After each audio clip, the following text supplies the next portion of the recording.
This is gonna be a very short PSA as to why studying the Viking Age at a graduate level is relevant to society.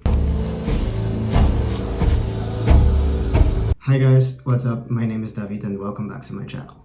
If you've been watching my videos, you'll know that I'm currently studying Viking and Medieval Norse studies at the University of Iceland. And as with my undergraduate of Scandinavian Studies, people are always asking me, what's the point of doing something like that? Like why would you bother choosing such a degree? What can you do with this? Now, first of all, not every degree is gonna be directly useful in a way that seems obvious to other people, like medicine or law or whatever. And that's fine. You don't have to get a degree just based on its potential usefulness in society. It is useful enough to have a higher degree of education. It's useful enough to have the research skills to function as a highly educated individual.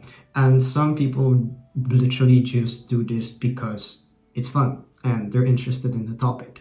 And of course, I am also very interested in this topic, but I want to talk about why this can be relevant for society. So to be able to get here, I am on Iceland right now.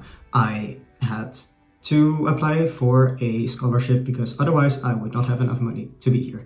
And for the scholarship, I had to prove why this would potentially be relevant to not only Scandinavian, but also global society in general.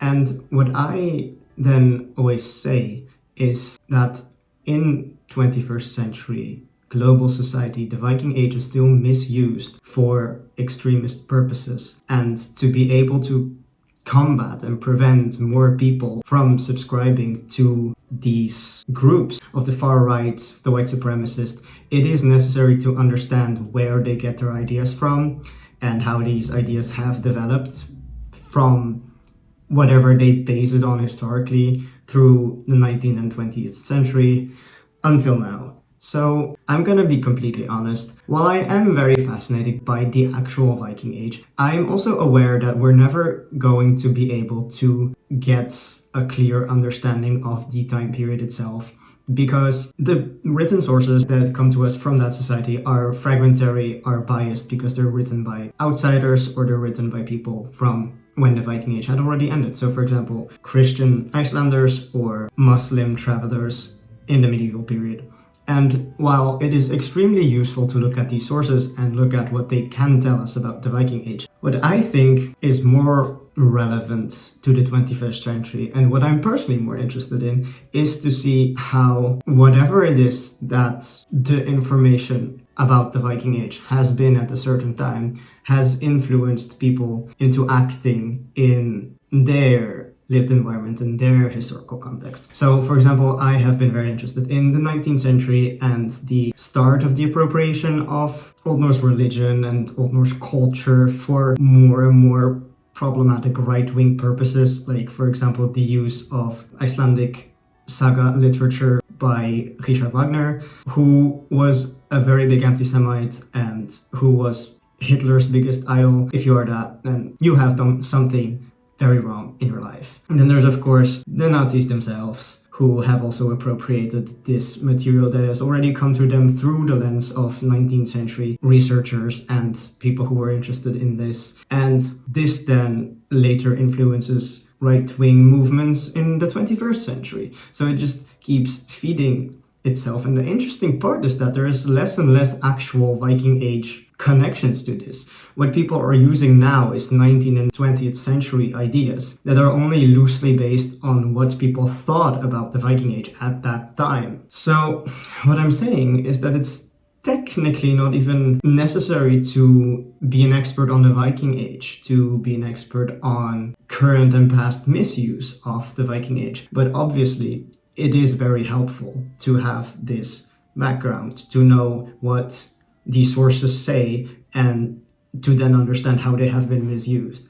So again, why is this relevant for society? Well, there are still hate crimes being committed by far-right organizations that use Viking Age symbolism, see themselves as descendants of Vikings, and think that the Viking Age was some kind of perfect, homogeneous Aryan utopia. And by looking at the actual Viking Age itself and looking how it absolutely was not like these people think it was, it can make it less and less attractive to keep on using these tropes. It should stop being cool to use late Iron Age and medieval Scandinavia for white supremacist purposes. So my point is that it is very useful for people to keep looking at the Viking Age and its reception, its use, and its misuse, whatever mis means for them, so that we can get an overview of what actually happened.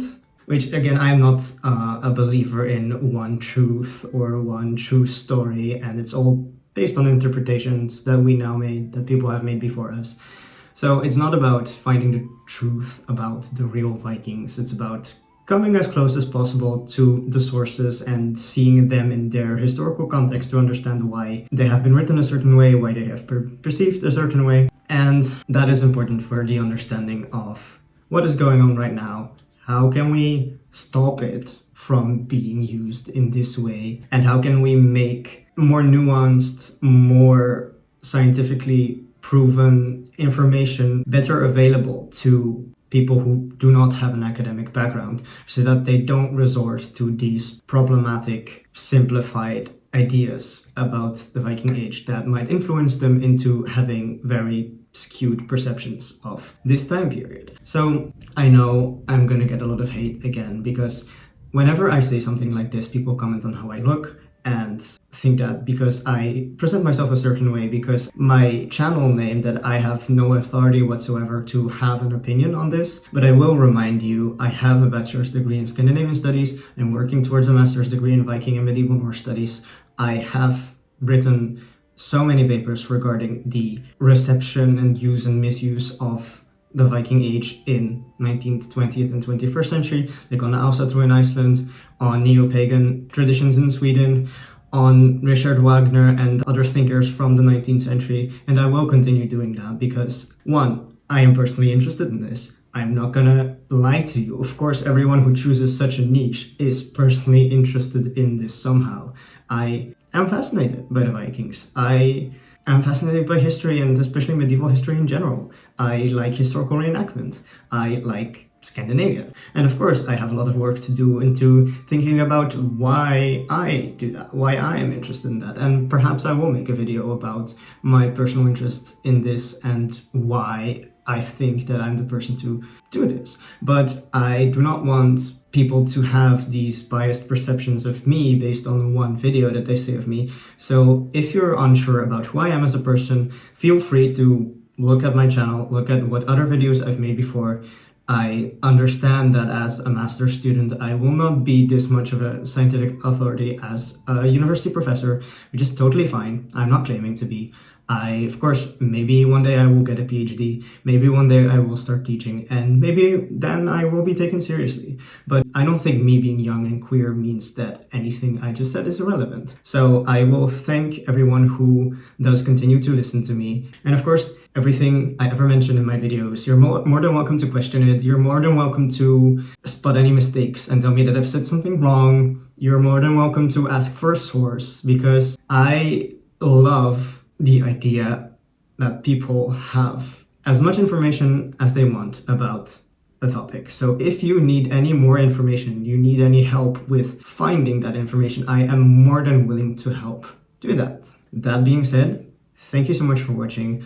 I will be very busy because, again, I am studying every day. I'm in a new country, still settling down, but I will continue making videos because I love you guys. And if you enjoyed this video and weren't subscribed to me before, please consider doing that. Leave a like, leave a comment below, and that's it. See you next time. Bye bye.